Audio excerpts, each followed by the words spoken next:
질문 하나 받겠습니다. 질문 하나 받겠습니다. 네, 네. 질문하세요. 네. 네, 안녕하십니까. 네, 네, 고맙습니다. 흥인대학원대학교 2학기생 보강 홍서류입니다. 박수로 맞으세요. 고맙습니다. 네. 네. 큰 스님, 언제부터인가 우리 사회가 서로를 믿을 수 없는 사회, 불안하고 불투명한 사회가 되어버린 것 같습니다. 네. 그러다 보니까 개개인이 감당해야 하는 삶이 너무 무게가 크고 네. 쉽게 지치게 되고 네. 쉽게 자포자기하게 되고 그렇습니다. 남을 해코지하게 되는 것 같습니다. 그렇지. 우리 사회를 신뢰를 되찾기 위해서 네. 어디서부터 어떠한 노력을 해야 되는지 궁금합니다. 네, 박수로 맞으세요. 이거 불신 사회가 참 문제인데요. 믿을 수 없는 사회. 여러분죠.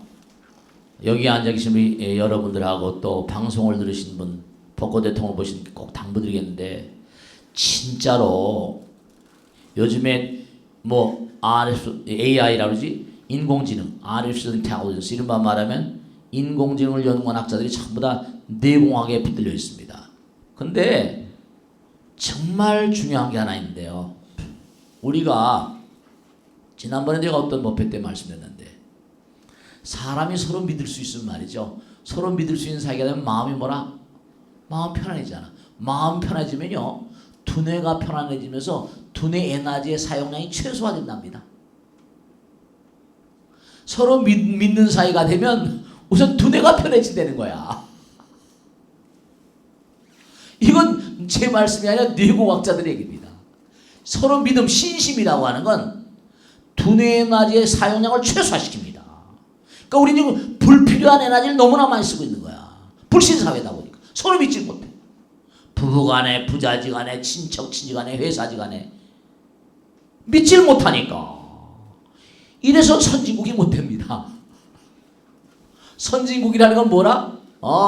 선진국이라는 건 정말로 뭐냐면 그 유명한 사이먼 쿠즈네츠네가 이거 말씀. 하버드 경제학과 과장입니다. Quality of their nations. 국민의 질이 Quality of their goods and commodities. 그 나라 상품의 질을 결정짓는다. 국민의 질이 결정되는 거야. 국민의 질이 서로 불신하고 믿지 못하고 이른바 말하는 크레딧이더라. 크레딧. 미국 사람이 크레딧을 막 이걸로 치잖아. 크레딧. 신용. 크레딧이더라. 크레딧이. 이거 심각한 문제예요. 우리나라는 신용사회가 이게 지금 제대로 말이지. 불신사회. 신심. 정말로 중요한 게 있는데 여러분죠. 이것도 하나 꼭 알아둬야 된다. 왜 유대인들이 세계를 제패하는가? 그러니까 우리가 정말 진지하게 좀 생각을 해야 돼요. 유대인들은 뭐라? 엄마 뱃속에 있을 때부터 뭘 가르쳐? 야훼 하나님 아버지 가르치잖아. 탈무 읽어주고 토라 읽어주고 신을 가르치는 거야. 신이라는 건 뭐라? 눈에 안 보여. 상상력을 어마어마하게 자극하거든. 어린아이들한테 신을 매일 가르쳐봐. 하나님이 누구냐? 신이 누구냐?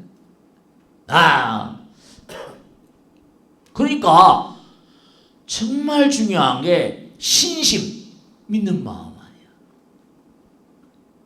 그리고 자기들 민족끼리는 투철히 믿고 하나의 체인을 형성하자.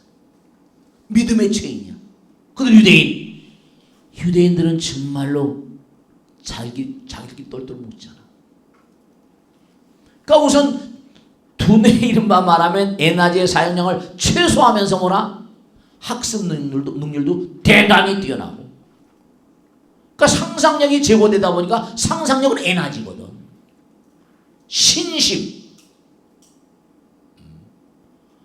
그것이 뭐냐면 그들의 어떤 그런 사회라거나 그들의 어떤 그런 민족이라거나 그들의 생활 양상들이 다른 어떤 민족하고는 게임이 다른 차원으로 나갈 수 있는 원동력이라.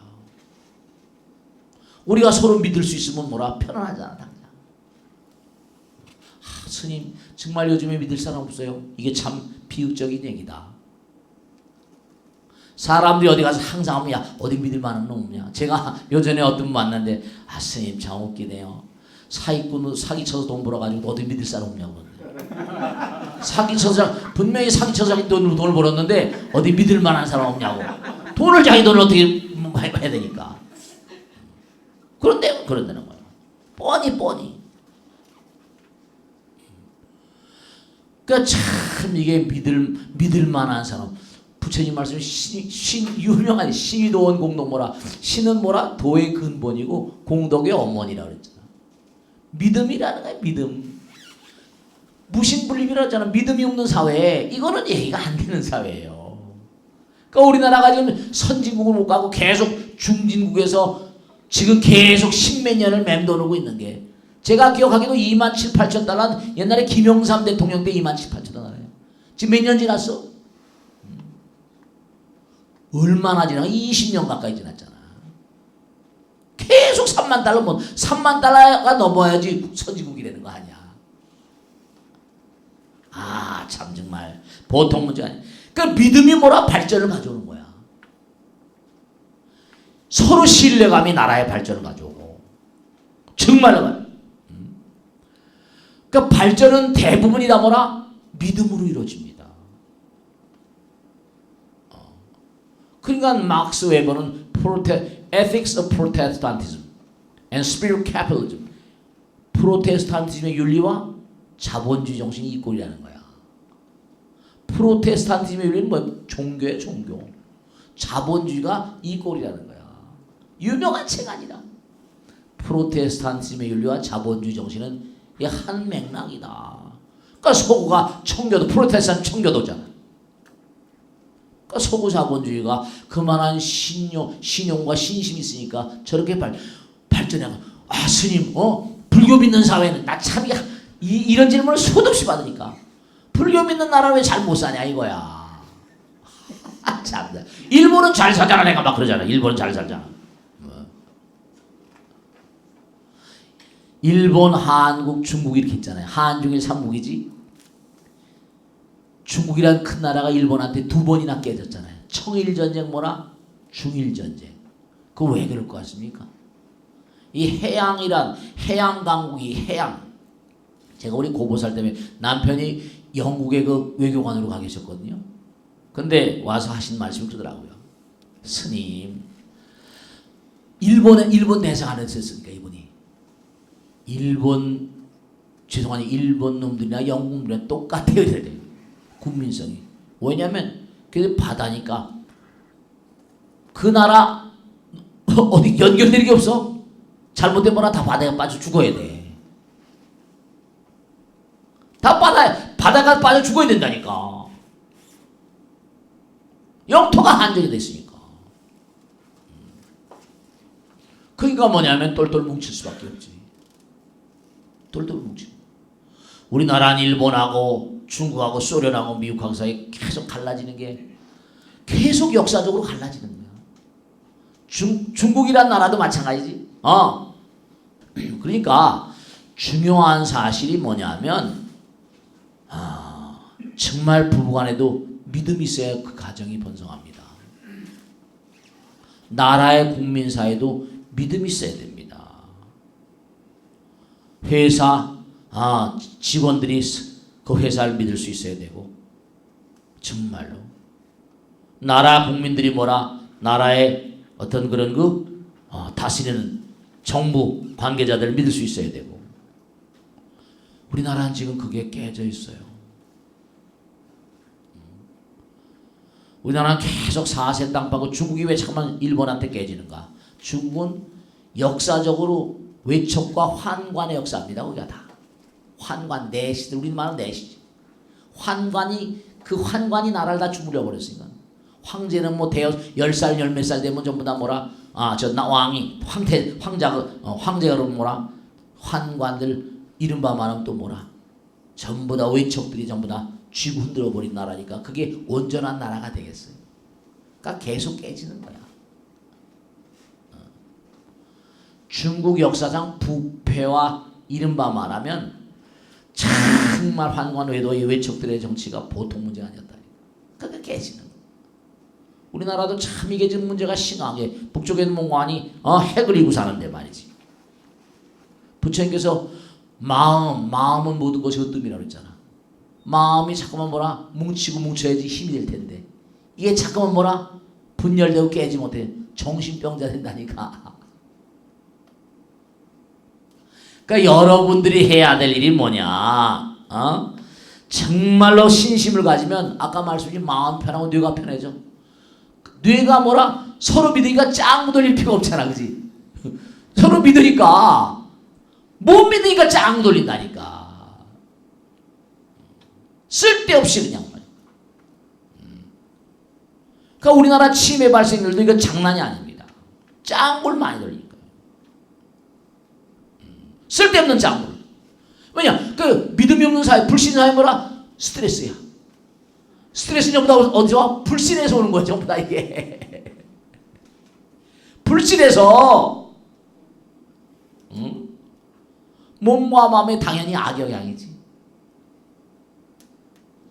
아, 이거 참 우리나라가 근본적으로 보니까 나라 위정자들부터 말이지. 정말 우리가 서로 믿을 수 있는 사회가 못 되니까 너무 안타까워. 아, 너무 안타까워 죽겠어. 거기다가 이제 하나만 더 덧붙여서 말씀드리면 요즘에 SNS 사회잖아요. 내가 굉장히 우려하는 게 하나 있는데 거기 베라벨 정보가 다 올라와. 그럼 거기 베라벨 정보를 다 올라오는 걸 보면 뭐라? 그런가 보다 그런가 보다 믿어지지. 순간순간 그게 믿어지면 이른바 말하면 문제가 심각한 게 이 정보의 폭발 이런 것들이 믿음을 자꾸만 뭐라 갈라놔버려. 믿음을 깨 서로 상호간에 분리시켜온단 말이에요. SNS가 점점 사람들은 뭐라? 나름대로 그룹을 막 하면서 이 정보의 과부하라거나 정보 중독 같은 거, 정보 폭발. 또 무슨 관계자들은 정보를 선별 조작하잖아. 그러니까 이게 자꾸만 이게 갈라져요. SNS가 자꾸 이렇게 폭발적으로 확산되고 그러면 민심이 뭐라? 이게 막 갈라져 버릴 가능성이 커져 버립니다. 그러니까 우리가 많이 생각해야 된다. 그러니까 위정자들도 많이 생각하겠지만 국민들의 어떤 그런 믿음을 나라에 대한 신뢰감 그게 있는 민심이 철심이지.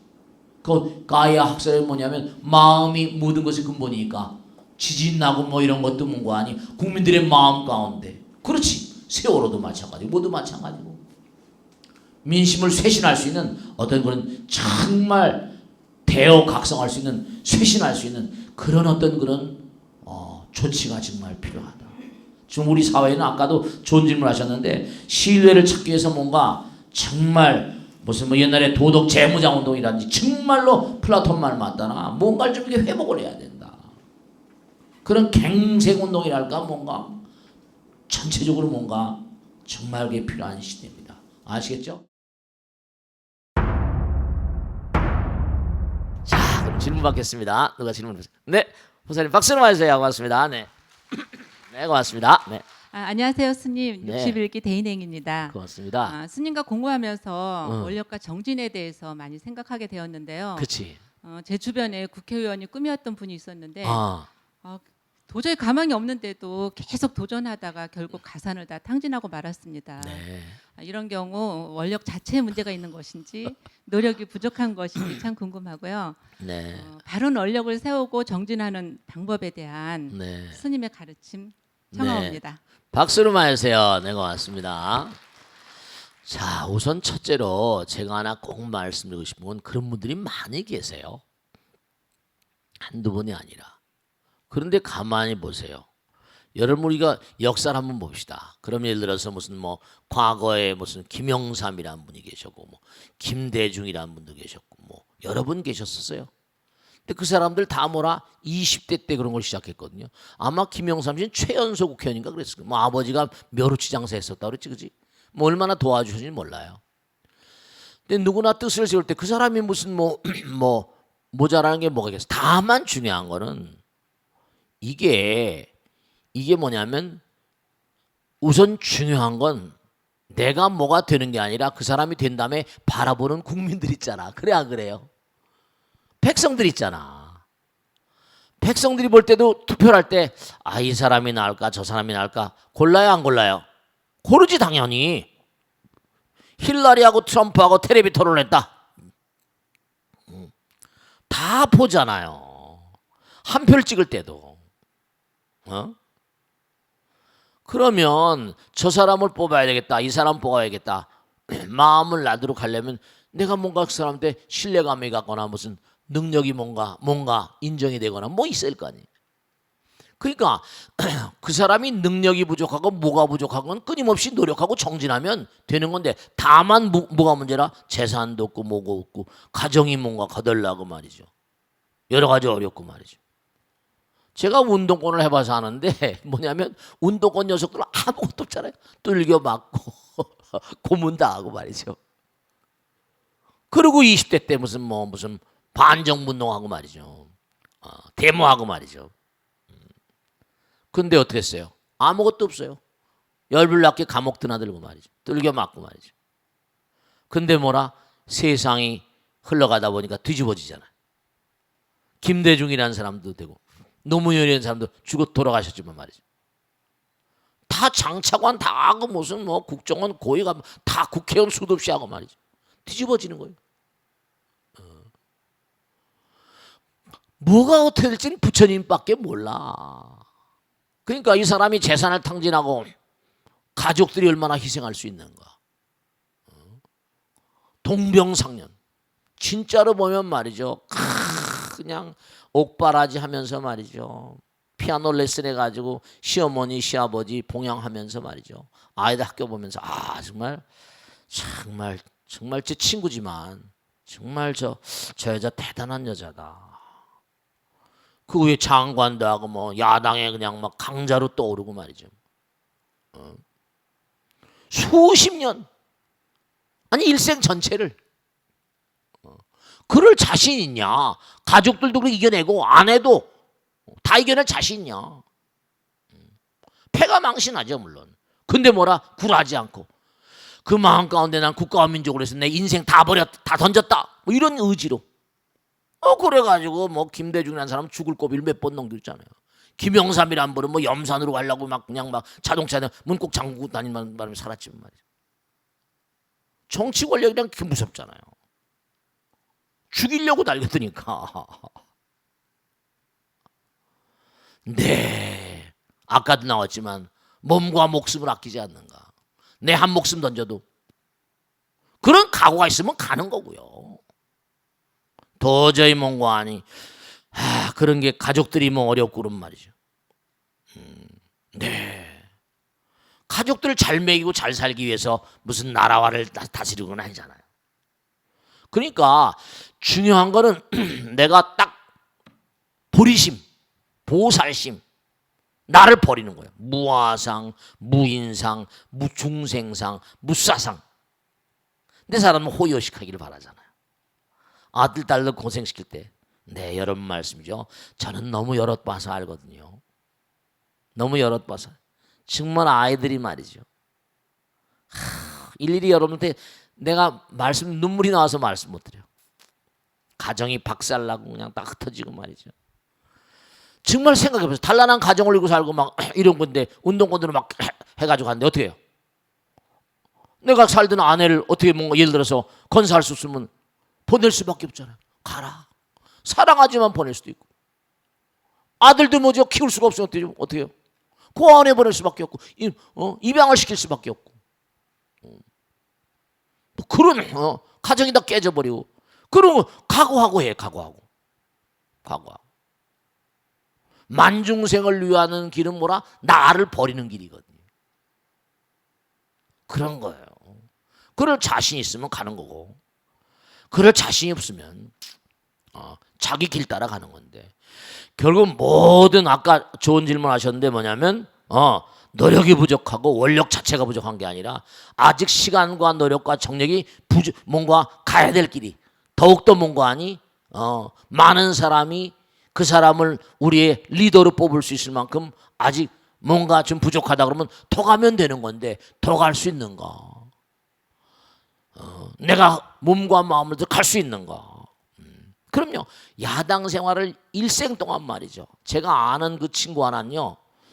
정말로 고생을 많이 했거든요. 근데 아들 녀석이 뭔가 아니 젊어서 아버지가 정말 맑고 국가민족을 해서 그거밖에 모르거든요. 그러니까 이 친구는 뭐냐면 학교를 나와서 고시라고 다 아버지의 뒤를 린다고 아버지가 국회의원을 몇 번을 8번인가 뭐 계속 떨어지는 거야. 그 아버지 떨어진 그곳에 가서 국회의원 당선되는 거예요. 아들 녀석이 그런 녀석이 있더라고요. 또 공무원 다 때려치고 난 우리 아버지가 한 길 간다. 우리 아버지가 멋있었다 이거죠. 야당만 일생 동안 야당만 했어.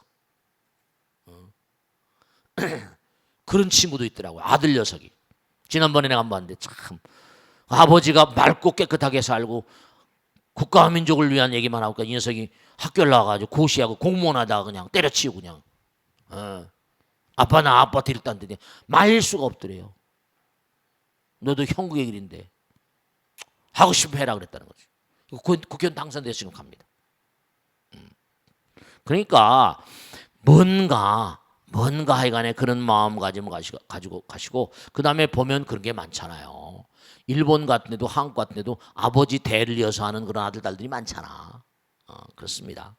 그러니까 잘 생각해서 그만한 그런 노력을 그만한 그런 생명을 내 일생을 던지고 할 수 있는가 없는가 그런 굳건한 의지가 있는가. 우리가 중생무연 서원도 그러죠. 중생을 뭐라 다 건져올 때 언제 건져? 세세생생 원하 불태버리심 불태전의 마음 부동의 마음 부동지원을 공부한 대로 그렇게 가는 거예요. 아시겠죠? 자, 익명 게시판 보겠습니다. 스님, 저는 결혼한 지 2년이 채 안 된 30대 후반의 남성입니다. 남자분이 또 보내오셨네. 아직 아이는 없고 둘 다 직장인이고요. 저의 고민은 감정 변화가 너무 심한 제 아내입니다. 기분 좋게 웃으면서 대화를 나누다가도 갑자기 버럭 화를 내고 제게 저주의 말을 퍼붓습니다. 왜 이래 이것도. 막 화를 내다가도 제가 미안하다고 사과를 하거나 시간이 흐르면 또 언제 그랬냐는 듯 괜찮아 그럴 수도 있지 하면서 자신은 무척 너그러운 사람이라는 표정을 짓고요. 또 직장생활 하는 걸 보면 사람이 그렇게 친절하고 인자할 수가 없거든요. 특히 직장 상사들에게는 말대꾸 한 번 안 하는 스타일입니다. 직장생활 하면 이렇게 됩니다. 대꾸했다 날아가는데 뭐 그래. 그러다 보니 아내의 회사와 거래를 담당하던 저희 회사 선배 역시 그러니까 아내 회사하고 거래를 담당하던 이 회사 자기 회사하고 거기 하던 선배가 소개해 줬구나. 그러니까 아내 회사와 거래를 담당하는 저희 회사 선배 역시 천상 여자다 종갓집 맏며느리일까 합니다 하면서 아내를 소개시켜 줬던 거고요. 저는 정확하게 2년 5개월 전에 아내를 소개받고 반년 정도 사귀고 결혼했습니다. 둘 다 나이도 있었고 선배 말처럼 키도 큰 편에 얼굴도 예쁘고 무엇보다 저희 부모님께 상냥하고 부침성 있게 다가가는 모습이 좋았거든요. 그런데 결혼하고 100일쯤 되었을 때 그때부터 아내의 본 모습이 드러나기 시작하더군요. 결혼 100일 기념일을 안 챙겼다며 불같이 화를 내는데 듣도 보도 못한 욕과 저주의 말을 적어도 30분은 퍼붓던 것 같습니다. 이건 또 왜 이래? 그 후로 아내의 이상 증세는 계속됐는데요. 지난 추석 명절 때만 해도 저희 집에서는 웃음꽃이 만발하던 아내가 집에 돌아오자마자 저의 부모님과 형수님 욕을 해대는데 대응했다간 정말 이혼 소리에 도장을 찍을 것 같아서 꾹 참았습니다. 조울증이나 우울증은 아닌지 병원에 가보자고 정말 조심스럽게 슬쩍 말을 꺼냈다가 한 번 또 난리가 난 적이 있어서 가슴이 답답하기만 하고 매일 집에 들어가기가 겁납니다. 스님, 저는 어떻게 하면 좋을까요? 어떻게 하면 좋겠어 이거. 야, 우선 말이야 2년 반 됐다는데 깨가 쏟아질 그런 그 상황인데 이러네요. 첫째로 여러분 뭐랄까 오피스 그 직장 생활하는 여자들 다 그런 건 아니겠지만 남자들도 견디기가 어렵습니다. 여러분들 그걸 아셔야 돼. 제가 이런 분들 몇 번 만나봤는데 직장 생활하다 보면 자기가 어쨌든 직장 생활하면 여자라고 봐줘야 안 봐줘요? 그런 거 없어요. 꼭 상사에겐 철저히가 잘해야 되고 그러니까 그 스트레스를 풀리니까 아래쪽 병들에게 뭐라 전 나이가 30대 후반이니까 좀 많이 올라가 있는 그런 상태일 거라고. 못하면 막 모질게 그냥 막 야단치고 그런 게 몸에 배죠. 우선 직장 생활하다가 뭔가 몸과 마음에 타성이 뭔가 박힌 게 아닌가 그런 생각이 얼핏 들고요. 이 글을 보면서 그러니까 뭐냐면 항상 사람들은 그렇죠. 강자에게 강하고 약자에게 뭔가 약해야 되는데 강자에게 약하고 뭐라 약자에게 강한 게 보편적인 인간들입니다. 정말 강자에 강한 사람들 그냥 강한 사람이죠. 약자에게 뭐라 또 뭔가 어루만지는 그런 게 정상인 거예요. 근데 보면은 직장 생활 오래 하다 보면 위계 질서가 있으니까 강자에게 뭐라 약하게도 약자에게 뭐라 강하게 되는 게 몸에 배인단 말이에요. 계속해서. 그럼요. 실제로.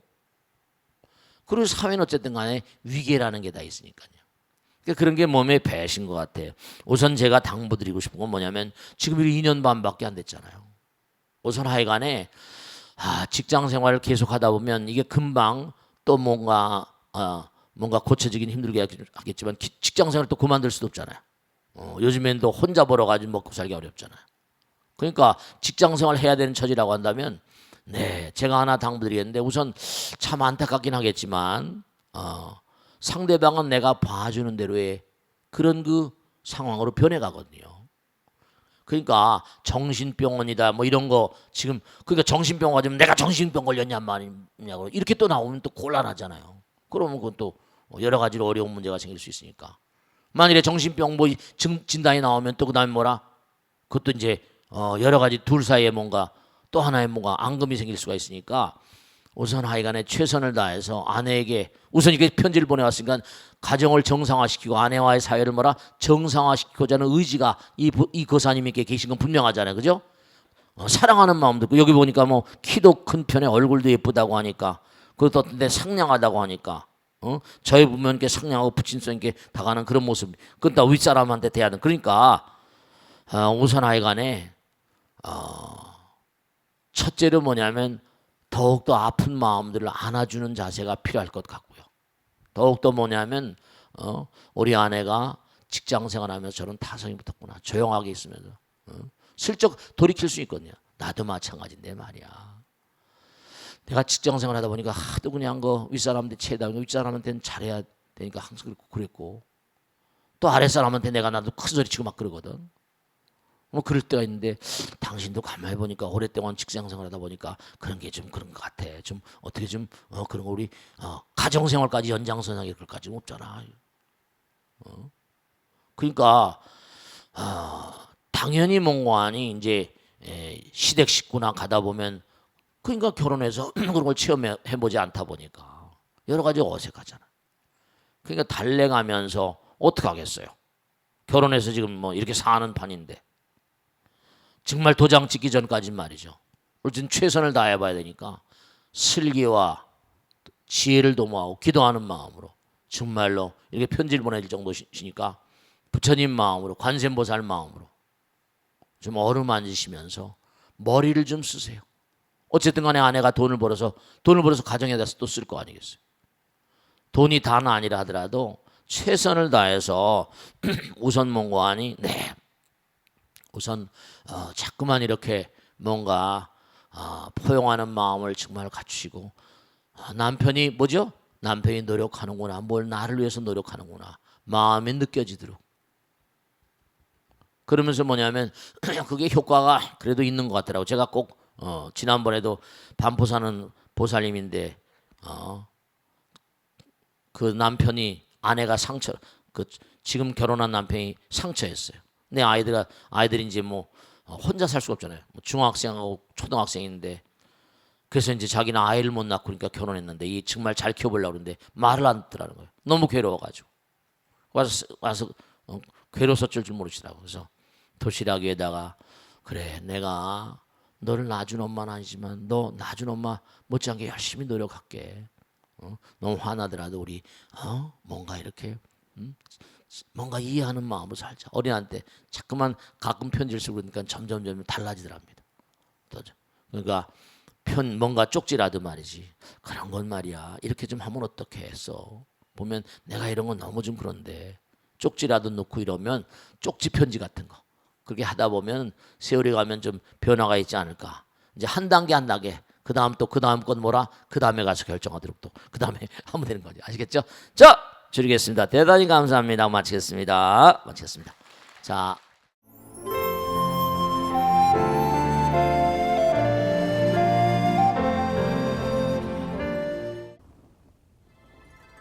안녕하십니까. 지광스님과 함께하는 경전 이야기 시간입니다. 오늘은 수타니 파타 중에서 1절을 골랐습니다. 부처님께서 말씀하셨습니다.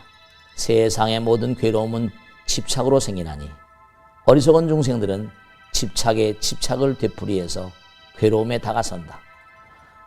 항상 자신의 행동을 조심하고 게으르지 않는 수행자는 내 것이라 고집했던 모든 것들을 버리고 생과 노쇠와 근심과 슬픔을 버리고 깨달은 자가 되어 이 세상에서 괴로움에서 벗어나게 되리라. 아무것도 소유하지 않고 욕망의 생존에 집착하지 않는 수행자는 번뇌의 강을 건너 피안에 이를지니 마음이 거칠지 않으며 어떠한 의욕도 없으리라. 여러 가지 생존에 대한 집착을 버리고 이 세상의 모든 애착을 떠나 고뇌도 번뇌도 없는 참된 수행자는 생과 사를 뛰어넘어 열반에 도달하게 되리라. 성불의 길이라는 건 결국 어떠한 길이 성불의 길인가 하면은 우리가 항상 나를 내려놓는 마음 가운데 나를 내려놓는 마음 무한한 사랑과 자비죠. 지혜입니다. 지혜라는 게 결국 뭐죠? 내가 나를 녹일 때 열리는 세계가 지혜의 세계입니다. 그러니까 우리가 어렸을 때도 공부한 대로 뭐냐면 지혜라는 건 만중생을 하나로 몽고하니 하는 위대한 힘이고 그 다른 종교에서도 무슨 그 지혜를 굉장히 강조하고 그러지 않습니까? 지혜라는 건 바로 뭐냐? 지혜는 바로 내가 나를 놔버리면 그 자리에서 열리는 게 지혜입니다. 지혜는 다른 게 아닙니다, 여러분들. 꼭 지혜가 머리에서 탁 새로운 아이디어가 떠올려서 이런 생각하지 마십시오. 지혜는 뭐냐? 지혜는 내가 나를 내려놓을 때 열리는 생각, 그것이 지혜입니다. 사람들은 지혜가 어떻게 하늘에서 내려오는 것처럼 퍼떡 무슨 불꽃이 터지는 것처럼 그렇게 온 줄 알고 있는 사람들이 많이 있습니다. 절대로 그렇지 않습니다. 나를 내려놓고 집착을 내려놓은 그 모든 생각과 말과 행동이 지혜와 통하는 채널이다라는 생각을 분명히 하시고 집착을 내려놓게 되면 바로 피 안에 여기 나오지 않습니까? 욕망의 생존에 집착하지 않은 수행자는 집착이라는 게 바로 놔버리면 지혜의 세계가 열리니까 번뇌의 강을 건너 피 안에 이를지니 너무 아름다운 가르침이죠. 그러니까 항상 지혜가 무슨 반짝 열리는 것처럼 생각하지 마시고 나를 내려놓으면 그 자리에서 바로 열리는 세계가 지혜다 생각하고 집착이 모든 괴로움의 원천이라는 그런 생각하시면서 항상 자기를 잘 단속하는 사람들은 생과 사를 뛰어넘어서 열반에 도달하는 그러한 탁월한 수행자인 것입니다. 마치겠습니다. 성불하십시오.